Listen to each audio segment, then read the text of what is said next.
that's where so much good stuff happens and starts. And so, if I'm mentoring a student and they're asking about questions related to networking, I always say, make a goal for yourself. In Dean King's own words, I believe that the arts can be transformative when rooted in craft, discipline, and a relentless pursuit of excellence. Dean King, welcome to Making It. Thank you so much, Terry. I'm really glad to be here. Appreciate it. And I'm thrilled to have you on the show. We met back in October briefly, where Patty Austin was mentoring and in one of your vocal ensemble classes, performance classes, and you were curating the event, and I totally enjoyed it. It was great. My wife and I know Patty. She's toured with him with Quincy. Yeah, But that was such a great event. That was wasn't it? it's part of a series called Quincy Jones Beyond Category that I launched at the school, and the idea was to celebrate the brilliance and the excellence of Quincy Jones, one of the greatest producers, right, composers of the 20th century. And the idea was to do an event almost every month that would celebrate his legacy and the work that he'd done. So for that day that you were there, it was a great day because we had a vocal masterclass with Patty Austin, and students got to perform Patty's own material for Patty, and she helped them, in terms of their interpretation of the material and just become better at approaching the material. And then that night we did a panel with Patty Austin, Saida Garrett, Ed Eckstein, and a whole bunch of others, Greg Gaines, people who'd worked with Quincy Jones, and it was a panel of Quincy collaborators talking about his humanity, what it's like to work with him. So it was just a spectacular day. And I remember meeting you very specifically on that day afterwards and, just being inspired by your energy. Likewise. And that's why I spontaneously invited you to be on the show, because I knew it would be a great conversation. I also wanted to give you, as well as all my guests, an opportunity to speak freely about anything and everything that you don't typically get to speak about in more than sound bites. Because as you know, as we both know as artists, most interviews are short, concise, oftentimes ill-prepared, but we don't get to really elaborate about things that are truly important to us. So that's, and I know you do the same in your interviews. So here we go. And by the way, speaking of Quincy, did you ever, or what were your opportunities to collaborate with him as an educator? Did you get to personally work with him? I never personally worked with him, although when I got the position as dean at USC Thornton School of Music, the very first call that I made, and this is even before I actually started the job, but once I knew I got the job, the very first call I made was to his office. And I had had contact with his office some years prior because Quincy and his office had managed the artist Jacob Collier. Mm-hmm. And I was one of the first people to write a full-length feature on Jacob Collier. This is even before Jacob's first album came out. And I had reached out to the office then and got to know the folks at Quincy Jones' office. So I reached out to them as soon as I got the job and told them that we should partner. And part of the reason for that was I knew I was coming to Los Angeles. I was going to be moving to Los Angeles. I was going to be taking over as dean of one of the most historic music schools, the Thornton School of Music. And it felt to me that Quincy Jones was such a quintessential Los Angeles icon of music, even though originally from Seattle, but a quintessential icon who really represented all the ideals that the school would want to train in students. So, his absolute versatility in music, his ability to move between different modalities of music, different genres of music, different styles, classical to jazz to pop at really high levels of excellence and proficiency. And so the idea was to just do a collaboration with him at the school and to do it through USC's presenting arm, which is called Visions and Voices. So I only have met Quincy a couple of times in the past. I met him once at a South by Southwest conference in Texas, where I think he was keynoting.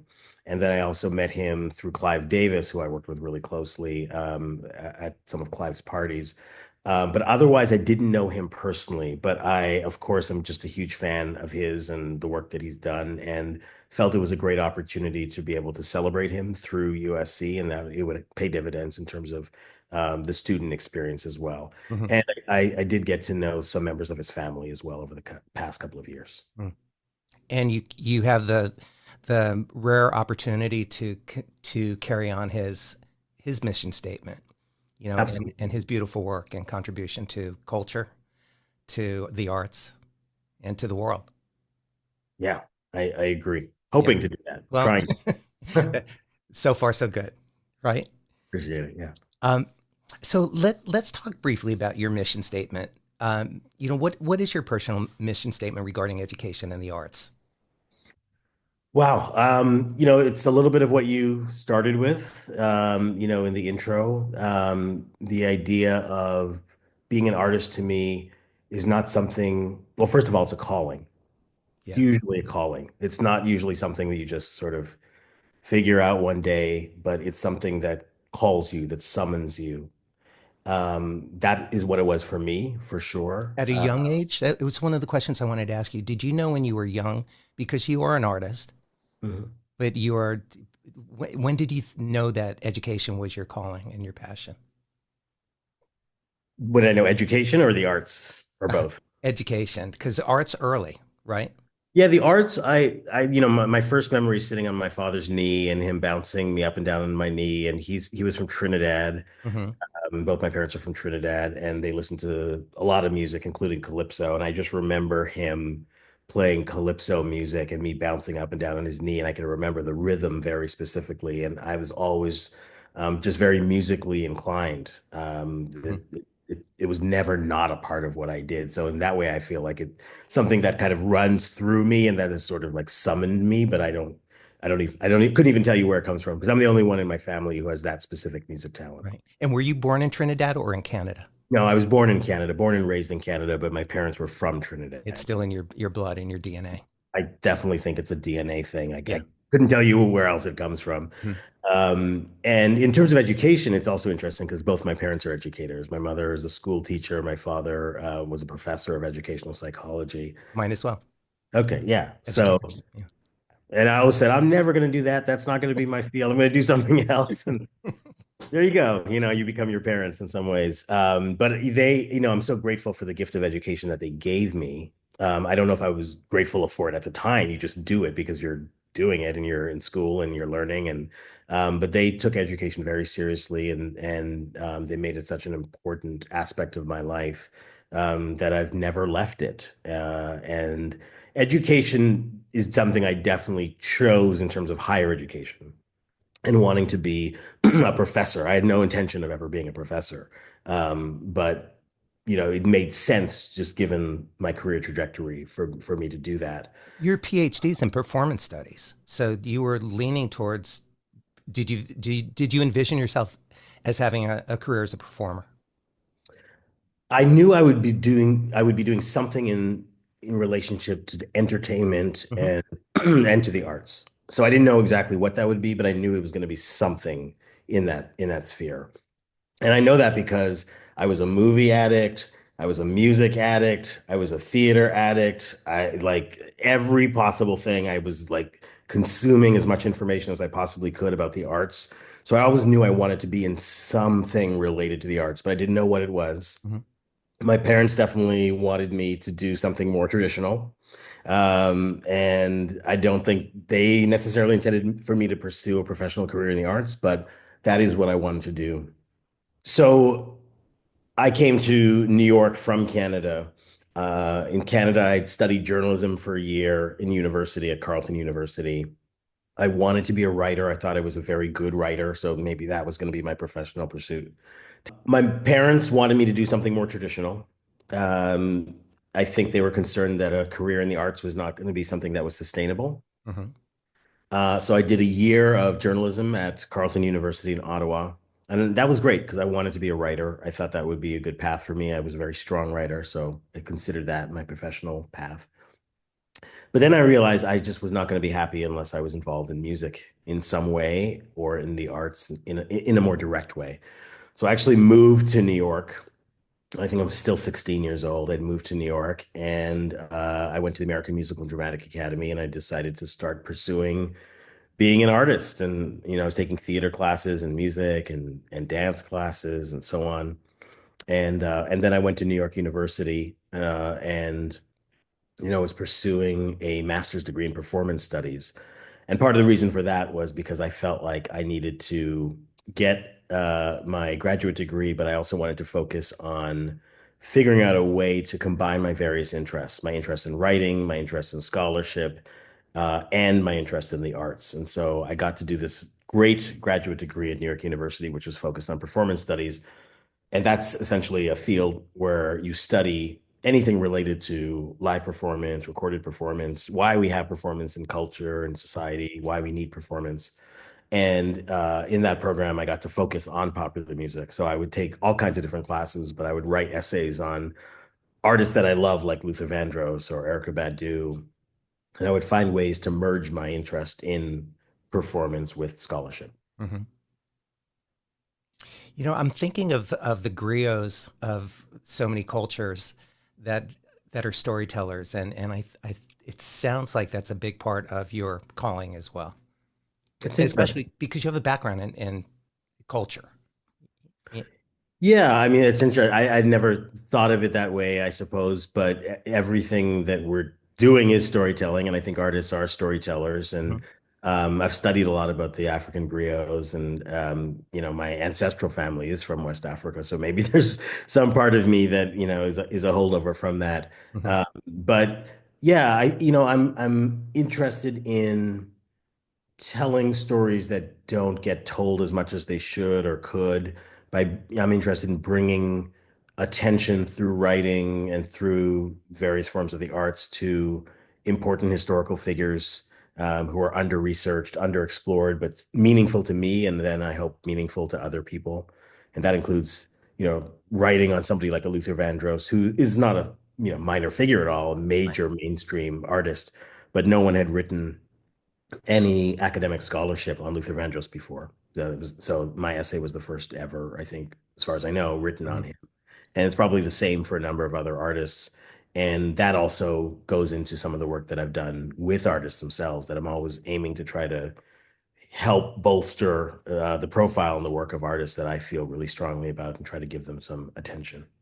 And what brought you to having the skill set of being a guide or a resource as a marketing strategist for some of the artists that you've helped, and some pretty big name artists? Yeah, I think, I have always been interested in the business of the arts. And I actually think part of that came from when I was young or relatively young, and I was working in theater in New York. I had just graduated from the American Musical and Dramatic Academy. I did my undergraduate degree at the New School for Social Research. Mhm. I was performing a lot. I was singing. I was doing session singing. I was doing all kinds of stuff. And it always struck me that I needed to know more about the business of music itself, and that issues of ownership should become important as well. Mhm. Uh, and I didn't want to just act. I also wanted to write the plays. I also wanted to, have a handle on the business aspects, and I wanted to read the contracts and be able to understand the contracts and write my own contracts. And so I had that interest and I had that hunger to do more. And so, really, I think that's where my interest in marketing came from. Wanting to be behind the scenes, not just on the stage, and have an understanding of the totality of the artistic experience and what makes art possible. Often, is the business, is the industry. And that for me became even more important once I got this position as the first full-time faculty member at the Clive Davis Institute. And then it was a Clive Davis department. And this was the department at New York University that Clive Davis helped fund. It was at the Tisch School of the Arts. And the idea was um, to create a music department that would be the equivalent of the famed theater and film departments at Tisch School of the Arts, New York University. And Clive Davis had this idea, and I was the first person hired. And once I was hired, it struck me that in order to do this job really well, I would need to learn more about the business. knew enough about the business, but I wanted to learn much more, and I wanted to work more directly with artists. And so, in addition to being the full first professor in that department and really help leading that program in a variety of different leadership roles, I was also very much involved in the business, and I was managing artists. I was working directly with artists, um, really trying to help people figure out their path and their direction. And so for me, there was a one-to-one relationship there between what I was doing professionally outside of the department and then what I was doing inside the department with students, figuring out how to help those students also figure out their path Mhm. while also helping professional artists outside of the school figure out their path too. What's the most valuable thing that you learned from collaborating with Clive Davis, and also what do you think he learned from you? Hmm, great question. First of all, Clive Davis is the man. Yeah. I mean, what a gift, what an honor to have been able to work with him for such a long time. I met him in 2002, Mhm. maybe late 2001, but probably around 2002. And, we worked together until I left the Clive Davis Institute, which was 2023.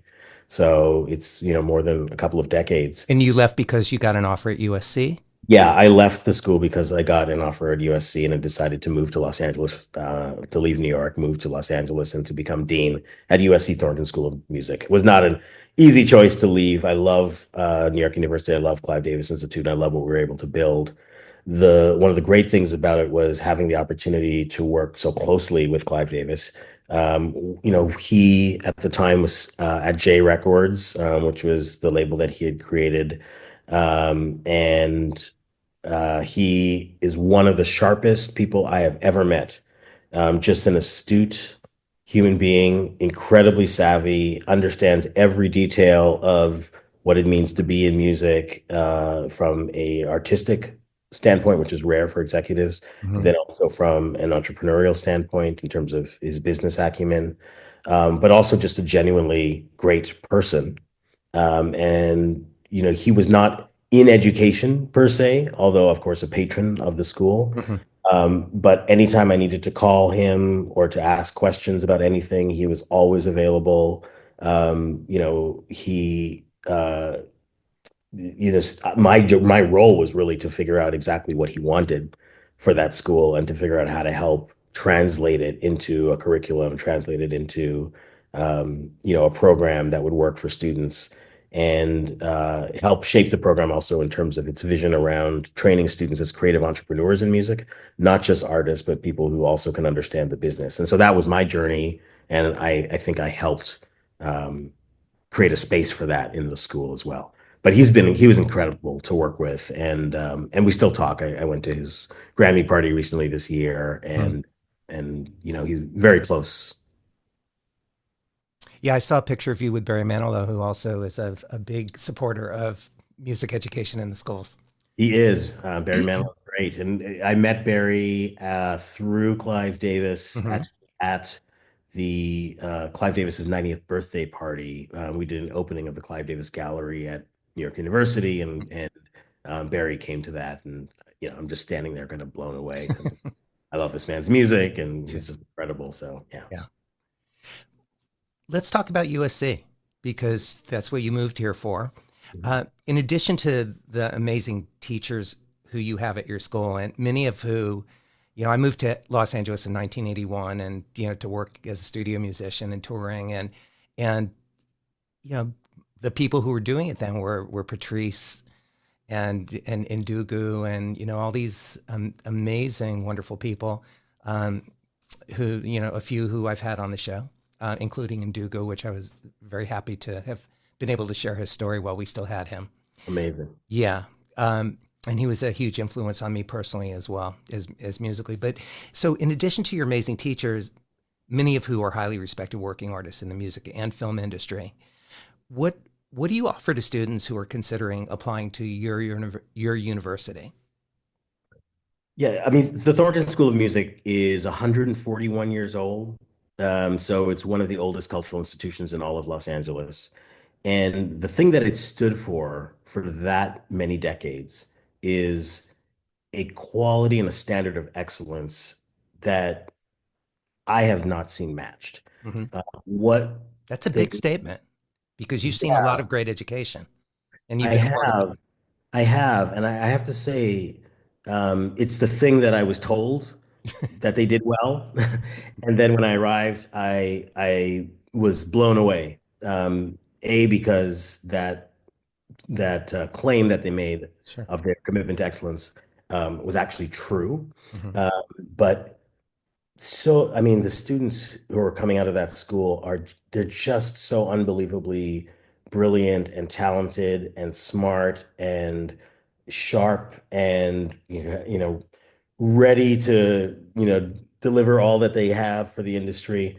But it's not just the students, it's the faculty as well, and the quality of the instruction. A lot of which is, of course, is one-on-one instruction, direct.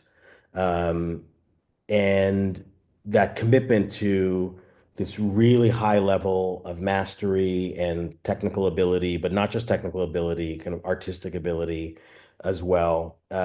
I just haven't seen anything like it before. And this is across all styles and genres of music, everything from classical to contemporary forms like pop and jazz and R&B and you name it. And then, of course, that standard of excellence cuts across the school in all of its other areas, in music business, in early music, in music teaching and learning, in the research and scholarly studies programs, in composition, in film scoring. There's an incredible breadth of programs at Thornton, and every single one of them is just knocking it out of the park. So it's a total joy to go to work and Hmm. to see the kind of work that the students are doing there. It's really mind blowing. And you saw some of that when you came to see the Sure masterclass did. with Patty Austin. Before that masterclass, Patty had called me and said, what are the students going to be singing? And I said, I think they're going to be singing your songs. And she said, I don't think that's a good idea. I wish them luck. Yeah, she's like, I'm gonna be honest and candid. And I was like, go ahead. I mean, She that's put her foot in it. She did not hold back on the truth, which was yeah. beautiful to be in the presence of. And that's what you have to do, right? In order Absolutely. to actually, get somebody to understand how they can improve, you have to be constructive in your critique, but you have to be direct and you have to be candid. Hmm. Otherwise, people cannot improve and they can't get better. And so she is a master of doing that, and that's why we had her for the master class. Hmm. Those students, I mean, they brought fire. I mean, Yeah, they they were, did. they were excellent, every one of them. And so that was wonderful to watch, but that's across the board, with the school. And so amazing faculty, amazing students, amazing staff. And it's, as I said, a pleasure to go to work every day. You also have a great guest artist mentoring program that extends even beyond what I just saw when I was at the school in October. Um, because when I was working with Melissa Manchester on her 20th album, Hmm. she was teaching songwriting, at USC. She was Hmm. had a songwriting class that she was able to do in between her touring and recording schedule and Wow. everything. And I was just so in awe of Yeah. that opportunity existed for Melissa, that it existed for USC and absolutely for the students. No, it's great. That was before my time, but I'm a Yeah. big Manchester fan. So I wish I was there. I wish I can go back in time for that. Well, time to reintroduce or to introduce you. Yeah. Oh, Yeah. I would love that. Oh, I'd be Yeah. honored. I adore her. She's another amazing human. So, Yeah. yeah. An artist. I have an intern program with this podcast, and one of my interns, Emna Ayoni, she actually lives and goes to school in Soukra, Ariana, Tunisia. Hmm. Uh, she wanted me to ask a question. I put it out to the interns, and she gave me a couple great questions. But one of hers is what do you consider the most essential skills for emerging creatives today, particularly filmmakers, which is her expertise? And beyond technical expertise, what strategies can young artists use to build meaningful industry connections and networks that will sustain their career? All right. So the first part is about what skills do creatives need in Hmm. film, specifically looking at Or film. in art? Yeah, you'd asked me this question before, sort of about my mission statement. Yeah. I think to be an artist is really about tapping into that thing that makes you unique It makes you special and different and singular. Every one of us has that thing. Not everybody knows how to pull it out of themselves and deliver that in a way that others can feel. I once interviewed the great, late, great Roberta Flack. Mm. She told me that to be in to do work that is soulful, and for me, that's always what I'm aiming to do in whatever I try to do. But to do work that's soulful, especially music, you have to serve up your heartbeat to other people. That was her phrase. Mm. And I love that because I think that is really central to the artistic experience, that you are pulling something out of yourself that's unique and singular, and it is your voice, it's your expression, and you are doing it in such a way that other people can feel your heartbeat. They have to feel the essence of who you are in what you do. And that's really the goal for artists, is that they have to be able to find a way to transmute the totality, the expression of who they are to other people through their art. And when that happens, it's as the writer James Baldwin once described when he was referring to theater, he called it the flesh and blood corroborating flesh and blood. Mm. There was this electrical transference between the performer and the audience, or one person to the next person. That was a kind of feedback loop, a sort of formatting, the audience formatting the performer formatting the audience. And I think art is at its best when that happens. And we all know when that happens because we go to a concert or we watch a film and the hairs stand up on our neck and we just feel something that's powerful and that's magical and that's deep and almost ancient. I And was thinking tribal. You know, yeah, ancient is a great it's word come for from that. some other place. Yes, it's The bigger than all of us, bigger than all each of of us, us. in a flash into like a different world, a world of possibility. Mhm. And so I'm always looking for that. And I'm always looking for artists who are able to deliver that. And I also want to be involved in helping train artists who know how to do that. And I think artists can do that through their skills. So learning a series of technical skills that allow you and mastering those skills Mhm. and having discipline and having craft is incredibly important for any artist in any field, because once you have figured out what those skills are and how to access those skills, and to rely on those skills, you should be able to get to that place in yourself and use your skills to help create that expression on a regular basis. Some people can just do it once, but if you can do it every night in the theater, or if you can do it every time you walk into the studio, that is truly what's special about art. If you have that ability to summon down that magic or pull it out of yourself Mhm. way, that's where the magic happens. But you got to have skill, you got to have craft, you got to have attention to discipline, you got to have research abilities, you got to be able to commit yourself and dedicate yourself to what that is.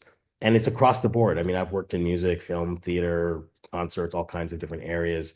And I think that is true to me of almost every area that I could describe. It is always about finding a way to put your full self into it. And I try to do that, by the way, if I'm doing an interview, I try to be present in that way. I try to do that if I'm, producing a film or TV, show or whatever it may be. I always want to put my full self into it and try to either learn the skills or bring the skills that I have to bear on what I'm doing. So that's the first part of that question. What was the second part? And to be present, And to be, yeah. And James Baldwin would always refer to presence as sensuality, Mhm. which I think is great, and the idea of being in real time with somebody else and actually having a certain kind of exchange. So that sort of presence is essential for the arts. It's really important. I don't. Before I get to the second part of the question again, you're talking about authenticity, and being present, and I don't remember really being taught that, or there was not a focus on that when I went to school, Yeah. and I went to a great school too, Berkeley, yeah, uh, and I got an amazing education, but it was mostly about rules and breaking rules. It wasn't about being your true self. It wasn't even about, as a matter of fact, I remember having a talk. I almost didn't get my degree because I had a one-on-one with one of the heads of the school about, you know, what we were all really doing there. They didn't want to let me graduate because I didn't have one credit that I felt I had already taken at the other school I had gone to before I went there. But, I remember saying, I come from a family of educators. So don't lecture me about the value of education when you don't have a physical education requirement here to Sure. be an accredited school, when you don't teach nutrition or meditation or other things. So somehow they I made my case, but so it's really nice to hear you talk about that, to acknowledge the deep value of bringing your true focused present self to everything that you do on stage, off stage, this conversation, standing in line at a bank, washing your car. Everything that you do. Yeah. And it's easy to not do that, Yeah. right? Because there's so many forces in the culture and society that tell us not to do that, to conform Yeah. or to try to be like somebody else, or who do you want to be like, or what do whose footsteps do you want to follow in? And those questions are actually fine. Yeah. But at the end of the day, the greatest lesson I think that I've ever been able to teach any student that I've worked with is to ultimately be the best version of themselves and the highest version of themselves. And yeah, and it's not an easy lesson to learn. Mm-hmm. Thanks for taking a walk down that little path with me right now. Yeah, And of course. it's nice to hear what you have to say about that.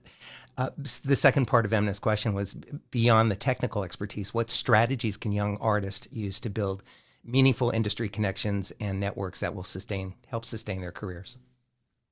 So the idea of building networks, in order to sustain a career is an important one. I don't always refer to it that way. Um, I always have students who come to me and say, I'm supposed to network. How do I network? Or I'm supposed to schmooze. How do I can't schmooze. I don't know how to do it. Like what's the process? Mm-hmm. And for me, what I always tell students is, first of all, it's a people business. Yeah. So ultimately, at the end of the day, it's really all about who you know, sometimes more than what you know. And so developing relationships with people is key to your success. Mm-hmm. And so I never want to be in a room where I'm schmoozing. I actually want to approach people and talk to people with a genuine curiosity about who they are and how they got to be who they are. And so, I can talk with anybody. I think you're the same way. I know you're the same way. So we can talk with anybody because everybody has a story. Mm-hmm. Everybody's interesting in their own way. Right.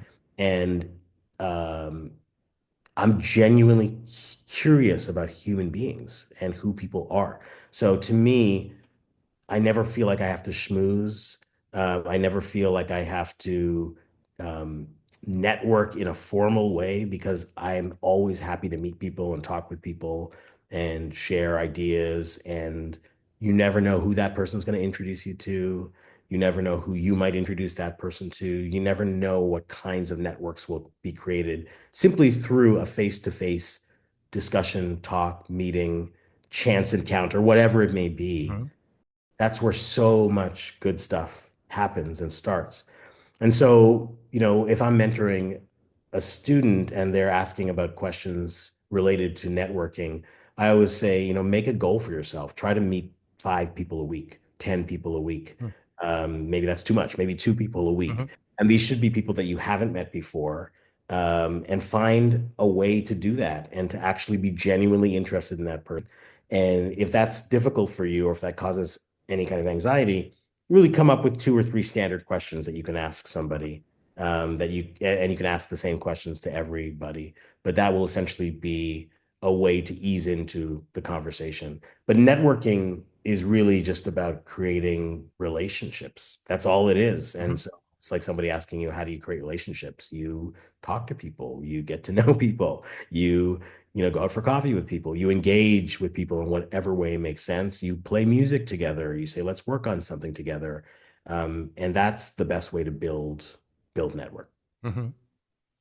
Relationships really is the magic word there. Yeah. Absolutely. And I know this would be, I can't imagine it not being true to your path, and as well as to mine, that some of the most wonderful opportunities that have happened, even if they weren't offered in exactly what I was looking to do or in the way that I was looking to do it, um, came from being open, developing friendships, relationships with people that were true relationships, meaningful, um, supportive, not self-centered, but reciprocal in a way that you equally are curious and care about each other. It's not, but it's such a beautiful way to get through life anyway.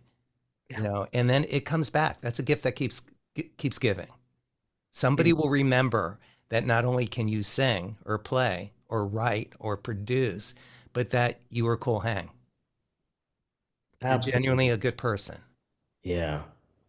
For sure. And people sometimes they may not remember any details of like there are friends I have, I can't remember how I met them, but I remember the feeling. Right. I Yes. remember the feeling of being with the person or what they taught me or something they said. And I'm sure you have this experience too. Somebody will say, "Oh my gosh, 20 years ago you told me X, Y, and Z." And I'm like, I can't even remember saying that, but it's stuck with you. Yeah. And so it's these gifts that you give people just simply by being with them and share and spending time with them. I remember meeting Clive Davis for the first time, and we put on hard hats because we were going to look at the floor for where the Clive Davis Institute was going to be, or the department at the time was going to be. And I did not know Clive Davis at all. He basically had to meet me so that he could evaluate whether I was going to be a good fit to be a leader in his new school. And I remember the moment that I met him, first of all, he'd done some reading about me and so on, but he asked me about 5 or 6 questions that were so like deep into Hmm. who I was that it felt like by the time he'd asked those questions and I answered them, that we were like tight friends We're already. connected. Yeah. And I was like, wow, that's a great skill to be able to do that Hmm. he had, and this is a legend of the industry, one of the most successful recording executives of all time in the history of music, if not the most. Yeah. Uh, and he took the time to see me and to understand who I was. And I think that was also important to his decision as to whether, I should do this role. But it was those questions were so fantastic and just so meaningful to me. And I'll never forget that moment of him just asking me those questions in that way. So I always try to do that as well. I want to ask questions that are meaningful, that get to the root of what it is that makes the person tick and who they Yeah. are. And again, you never know what comes out of it. And it's clear from hearing you tell me this story, sharing the story with me, that it was equally important to you to be seen. Absolutely. I mean, sure. I That mean, made an everybody wants to impact. be seen and recognized, Exactly. Who doesn't?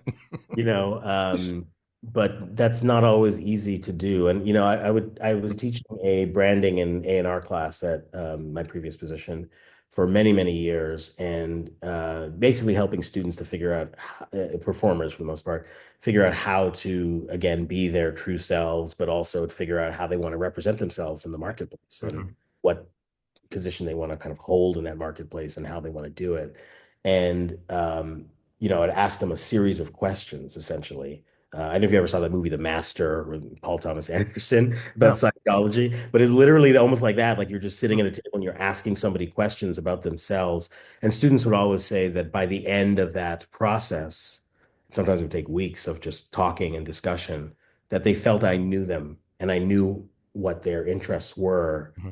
very deep way, that they had trust that I could really help provide some direction for them and shape their careers. And so I don't know if I always got there, but there were times where it was even obvious to me that I had tapped into something very elemental with that student, and I got them to rethink or just to think differently about their path and their direction simply through talking. Like it's Hmm. just literally the most basic thing that we can do is just ask questions of each other, talk through issues, communicate, and it sometimes leads to that Yeah. uh, those revelations. Literally the thing we've been doing the longest. Yeah, it's true. Talking. Yep. I want to switch gears. You have the esteemed honor of being an inaugural member of the Hip Hop Council at the Kennedy Center for the Performing Arts in Washington, D.C. From your perspective as both an artist and an educator, why is it so important to you in the work that you do to support the arts and diversity in our nation's schools and cultural centers? I think it's important, first of all, because when I look at my own life, my parents helped me develop a curiosity and an openness to understand other people's culture and to also understand my own. Hmm. They did that through travel. I grew up in a family, Caribbean family, so there was already a global element to it. And But you've traveled to over 100 countries. And I've traveled to over 100 countries. Some of it was work related. A lot of it was leisure and just wanting to be in different places and to explore the world and to have a global perspective. The word cosmopolitan, which essentially means to be somebody who has an orientation toward other cultures and to becoming competent in other cultures, not just a tourist, but somebody who has a deep respect and engagement with other cultures. I always consider myself a kind of cosmopolitan person, and I've always wanted to be a global citizen. Um, Regardless of where I'm from, I think of myself as being from the planet. And so the planet is, you know, my stage. It's Hmm. the it's the place that I want to be, meaning I want to see the whole world. I know not everybody has that curiosity, but that curiosity has done really well for me. And in fact, I say that my second PhD, I got my first PhD from New York University, but my second PhD was really just the years of travel that I've spent learning Uh-huh. and absorbing information and, really experiencing other cultures and also making music all over the world as well. In Brazil, making music in, Morocco, making music in, Turkey and all of these places that I've had the opportunity to collaborate with musicians and work. That's been fantastic. So I want that for every single student that I work with and for every artist that I work with. And I really try to encourage um, everyone to develop, if they don't already have it, a curiosity to learn about their own culture and other people's culture. To answer your question specifically, it's really important for everyone to have as expansive a relationship to the arts as possible. Everyone who's striving to be an artist. And part of the reason for that is you want to be able to work as an artist in any professional environment. Hmm. So you want to be able to work anywhere in the world. You want to be able to work in any genre, any style of music. We're obviously not all going to master every single style of music, but you want to have as much proficiency as possible. I think, especially these days as a musician, if you're striving to have a career in the contemporary music industry, where it's not the same industry it was 30 or 40 years ago. Hmm. Certainly more challenging for artists to develop sustained revenue, to develop a long-term career in an industry that's been marked by so many disruptions, new technology disruptions, new business models, and so on. And so the idea of pursuing a kind of single linear path toward your professional goal, while that's admirable, it's not always the reality for most artists these days. You have to diversify what you do. You have to look for multiple income streams. You should be able to do different kinds of things in order to make sure that you can have a sort of professional career that you want. And so I think if you are able to do that, it really does entail making sure that you are able to work in many different environments. And Hmm. so to me, that is when we talk about diversity, that really is what it is being able to work in any environment, being able to operate in any environment, being able to go to any part of the world and to be curious and engaged and to be um, willing to learn about other people and to again engage with those other people. That's really important.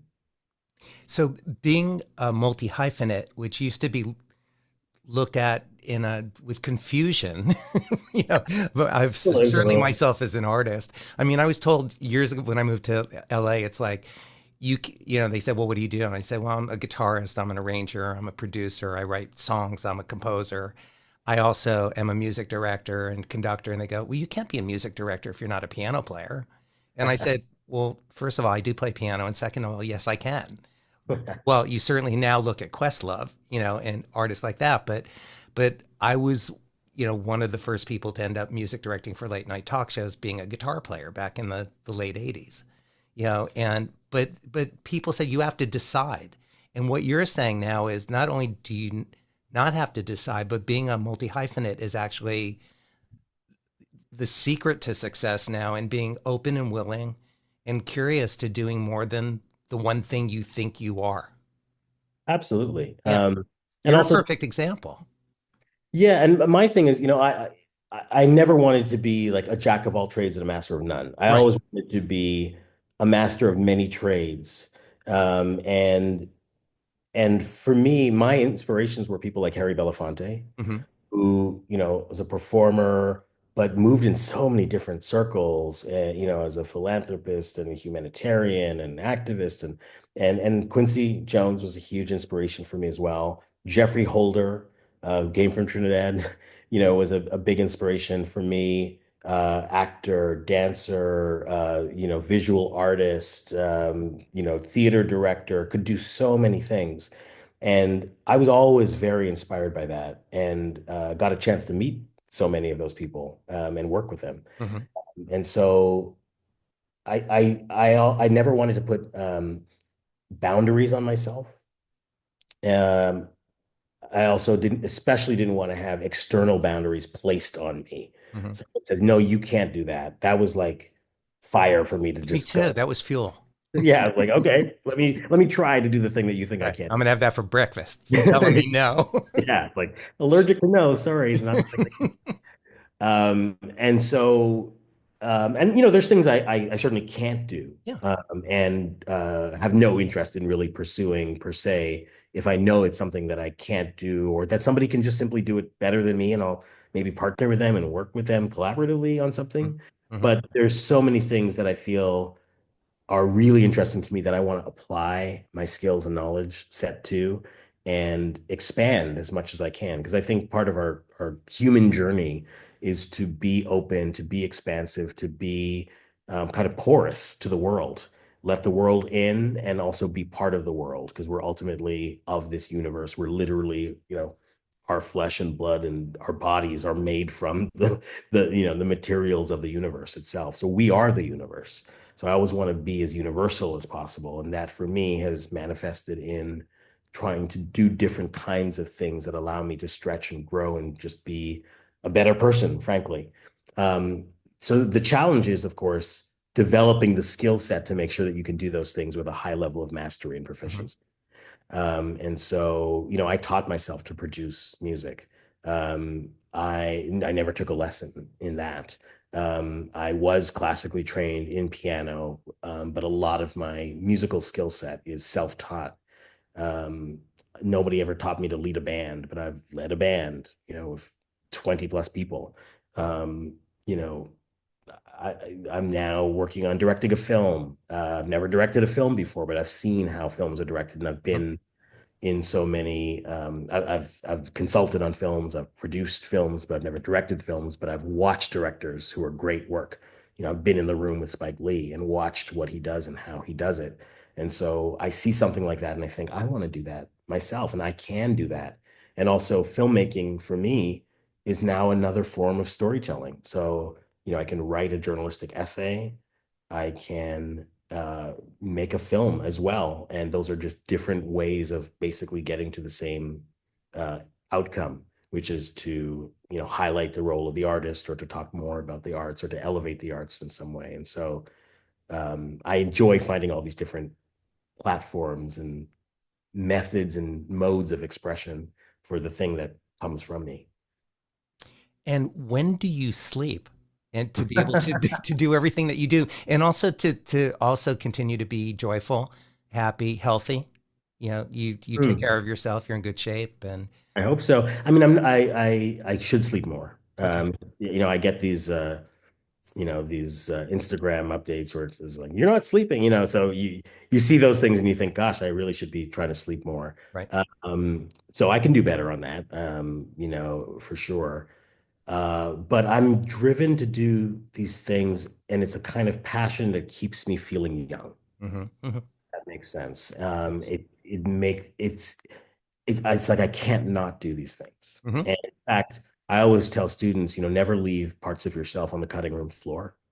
Like, don't preemptively edit yourself because essentially a lot of people say, they don't want that side of me, or they don't need this part of me, or, maybe I shouldn't do this. And just to what you were saying before, I can't be a guitarist and a this and a film director. And I'm like, you can be all of those things. So don't edit yourself. Mhm. Just be your full self, bring your full self to the table.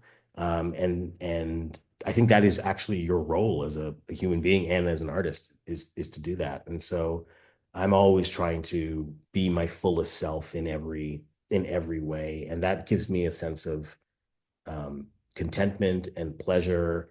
And I try to do the things that I want to do on a daily basis. I don't always get there, Mhm. but I always think if tomorrow isn't here, will I have done what I have wanted to do for that day? And am I fulfilling what my purpose is on this earth? And I always want to make sure I'm centered in that way and Mhm. come back And it's a daily practice. to practice for sure, Mhm. almost hourly. Yes. Amen to that. I want to ask you a personal question before I get to my three closing questions, and there's so many I could ask you, but we started by talking about don't forget to have fun along the way while you're doing everything, and you're speaking to that now. Making sure you do things that you love. Let's talk about sorbet and ice cream. I'm just curious because one of your superpowers. It's a very secret superpower Not anymore. Or we can it's move to true. the. You can choose another topic. No, I'm going to get a lot of requests for it now. So one of the things I always try to do is if there's something that I like or something I love, in fact, I always want to see, and it's something you can make. It's something I'll see if I can do that thing, Mhm. right? I can try. I think I got that from my father because my Oh, father would always be just somebody who's gonna do it and try it, and he yeah, learned so many different skills from electrical engineering to making pens, carving them from wood. Like he would just be so yeah. engaged. And during the pandemic, like so many people, I started cooking much more Hmm. being at home. And rather than buy very expensive ice cream, I thought, you know what, I should start really making ice cream. So I've become very good at making ice cream over the last, 5 years, and ice cream and sorbet. Hmm. I try not to eat it myself because I want to be healthy, but I love making it for other people and for other people to try. But my particular thing with making ice cream and sorbet is it's relaxing for me, Hmm. and it's also creative. Hmm. I'm always trying to come up with the craziest flavors possible for a sorbet or for ice cream. So among the sorbets and ice creams that I've made recently, I've done pine sorbet, pine needle Hmm. sorbet. I've done wasabi ice cream. Mm. So I actually had it once and I thought, who would make this? And it's actually not super easy to make. It requires exactly the right amount of wasabi and the right kind of wasabi to do it well. But often a lot of herbal flavors, savory flavors, like pepperoni ice cream. I'll try things like that. And it seems to be a big hit because anytime I have a party or Hmm. people come over, I will serve it to them and they're just blown away by it and they think I should start an ice cream company. And I'm like, in my next life, In your I'll spare time, right? Or next life. That's a little bit more realistic. Next life. Uh, does the pine taste like what it smells like? absolutely. That's what I'm imagining when you said that. And you can add juniper berries, Hmm. things like that to just give it a, little bit of a left curve. Yeah. Thanks for sharing that. I want to ask you the three closing questions I ask each of my guests. And the first is, since this show's called Making It, what does making it mean to you both personally and professionally? Such an interesting question. I'm not the biggest star in the world. I'm not even a star. I never really wanted to. However, your light shines bright, Jason. Oh, I appreciate that. Yeah. Thank you. Um, I don't know how many people follow me or know me or whatever it might be. Um, but I feel deeply respected by the people that I respect. And that for me has been my measure of success. Um, I got to write about the great Roberta Flack. I mentioned her earlier. I wrote an essay on her that she read, and she wrote the most incredible email back about it, saying that she had felt seen. It Mm. was the writing that she had experienced, that she'd seen written on her. I ended up interviewing her in person, and she, really loved that interview as well. And I've been a part of a couple of documentaries about her, including the most recent American Masters, Roberta Flack. Right. And On camera as well as not behind the scenes. You've done both. yeah, I wasn't on behind the scenes. I was just on camera for Mhm. those docs. And when I arrived to shoot the most recent the American Masters documentary, our director said, "I've been listening to you all day." And I said, "How have you been listening to me?" He says, "Because Roberta Flack gave me the recording of that interview that you did. This must have been 10 years before. She kept it. Yeah. She said, this is where you should go with the film." I was so moved by that. I was struck by that because I so deeply respect her, Mhm. and and it felt like I couldn't believe that she had just kept this cassette tape from years ago, and that she had brought it to bear on this new project. And so those kinds of things for me feel great. Like when I'm the people that I deeply admire, um, when I if and when I get to know them, and we have any exchange that is mutual, um, that for me, that's like I've made it. I'm good. Other than that, making it for me is not a transactional thing. It's not about how much money you have, or um, how many people are in your phone contacts or anything like that. To me, it's like a deep inner satisfaction that you have to have. I feel like if anything happened to me, I will have done the maximum. I don't know what more I could do. I mean, there will be hopefully more things that I can do, but I've done as much as I feel I humanly can at this stage, and I hope to do more. So I feel like I've made it in that sense, and I don't need to strive for anything. And people will always say, "Aren't you stressed about this or that?" And I said, "No, because I've done what I'm here to do, and I continue to do what I'm here to do. Right. So I don't feel stressed. I don't And you're doing feel your best. I'm trying to do my best. Other people will criticize and say I'm not. I'm doing my best in every given moment, or I'm applying myself as fully as possible. I also work really hard. I apply myself a lot, and I really try to just engage with whatever I'm doing. And so I think once you've done that, you've checked off that box. You're satisfied. So I feel very, very satisfied, and yet hungry for more, to do Right. more. So there's still and always a fire in your belly. Oh, absolutely. Mhm. For sure. Can you share 3 tips for success that have driven your career? 3 tips for success. Here's the thing I always say. I think people who are successful are relentlessly and ruthlessly self-honest. Mm. And you essentially have to become somebody who has self-realization and self-acceptance. So you have to understand yourself as much as possible, and you have to be honest with yourself, even if others are not honest with you at all. And many people will not be honest with you. Mhm. So I think that self-honesty is very, very important to um, a meaningful life. I think you also have to pursue ruthless self-care. And I say ruthless because I mean at all costs. Your health, your body, your mental health, your psychological health, your spiritual health. Mhm. Um, there has to be attention to that. And if you have the self-honesty, but you have no self-care, something's not going to work. Mhm. So that becomes incredibly important as well. And I think to me, my tip would be cultivate as much self-care as possible. Prioritize yourself, not at the expense of others, but prioritize yourself so that you can be with others, you can be present, and you can do the things you need to do. And then the third thing I'd say is try to practice any any act, whether small or large, of goodwill every day. Some form of goodwill. If it's helping somebody across the street, if it's saying something nice to someone, doing anything that would constitute goodwill. I feel like if people did those 3 things, the world would be a much better place. But also, I think those are the key to that inner light that you were talking about. Mm. It's when those things are activated, it looks and feels like inner light to people. Mhm.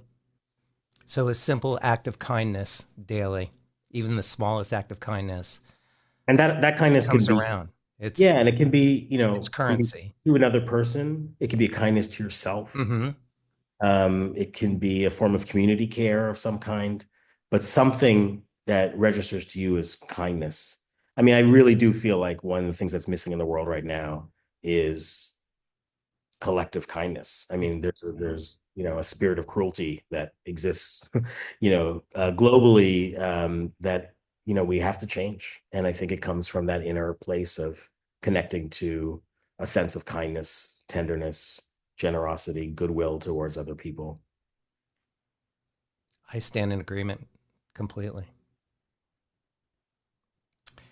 My closing question, and then I'll give last thoughts to you, is at this point of your life, with everything that you know to be true, what would you tell your younger self if you could? Hmm. Little Jason in Canada. um, I think the message that I would give to myself has to do kind of in relationship to this conversation that we've just had around this idea of what it means to live a summoned life.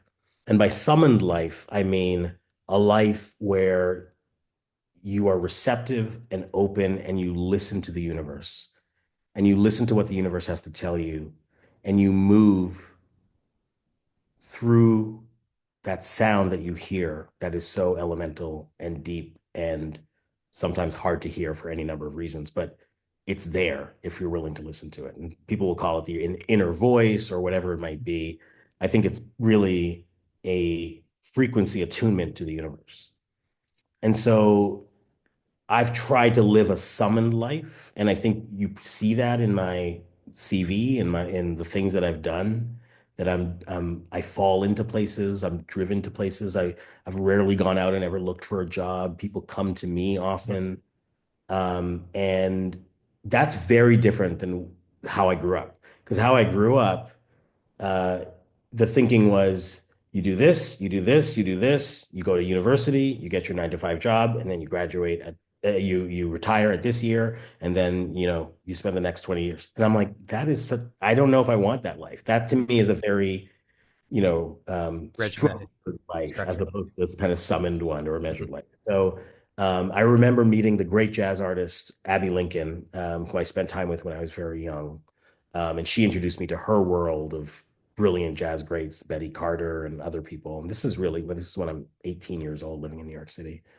And she always told me, you will never retire from the arts. Mhm. It's impossible to retire from the arts. You can't. If you are a real artist, you cannot retire, because it's something that summons you.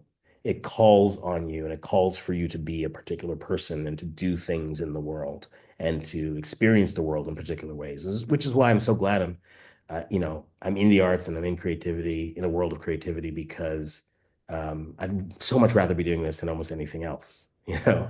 But it also is because of the power that artists bring to this world and our ability to help transform the way people see the world, which is increasingly in need. We're in need of that these days more than ever.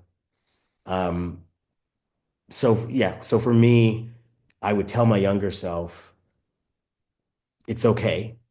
Let the universe talk to you. Figure out your path as you are on the path, that you don't actually have to have it all planned out and have everything structured in order for you to have a successful life or have the life that you want. Um, it took me a while to figure that out, Mhm. and maybe earlier than most people do, but that's been the secret to so much that I've done is just to flow and to let the universe talk to me and to listen and then to move through the world with that universe in my head or in my body.